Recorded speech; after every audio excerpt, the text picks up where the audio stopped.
আসসালামু আলাইকুম। মানুষ যে কোনো ব্যক্তি একটা নির্দিষ্ট গণ্ডির মধ্যে থাকলে আস্তে আস্তে সে তার ব্যক্তি স্বাতন্ত্র্য বা ব্যক্তি যে সত্তা আছে এটা কিন্তু হারিয়ে ফেলে।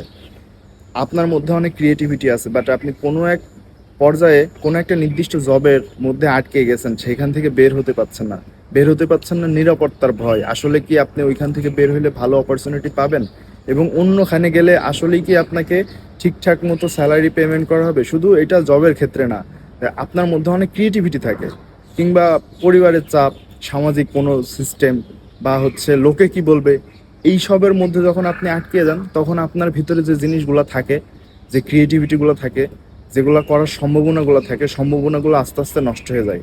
এবং এইটা সবচেয়ে বেশি ডিপেন্ড করে আপনি যে সঙ্গের সাথে চলেন এইটা। তো আপনি মন থেকে যেটা করতে চান সেটার দিকে ধাবিত হন, এবং কিছু কিছু সিদ্ধান্ত আমাদের নিতেই হয়। এই সিদ্ধান্তগুলোর ফলাফল যদি খারাপ আসে এটাও লাইফে ভালো, কারণ আপনি যদি এই খারাপ মুহূর্তে সার্ভাইভ করতে পারেন পরবর্তীতে কিন্তু আপনার আত্মবিশ্বাস বেড়ে যায়। কিন্তু আপনি যদি লং টাইম ধরে একটা জবের মধ্যে আটকে থাকেন কিংবা কোনো একটা সিস্টেমের মধ্যে আটকে থাকেন, যে সিস্টেম আপনার ব্যক্তি স্বাতন্ত্র্য বা আপনার ইচ্ছাটাকে ভালোভাবে প্রকাশিত হতে দিচ্ছে না, তাহলে কিন্তু এক সময় আপনার আত্মবিশ্বাস কমে যাবে এবং আপনি আস্তে আস্তে একটা ভয়ের মধ্যে চলে যাবেন। এর জন্য আমাদের উচিত নিজেকে আসলে তুলে ধরা। ধন্যবাদ। আসসালামু আলাইকুম।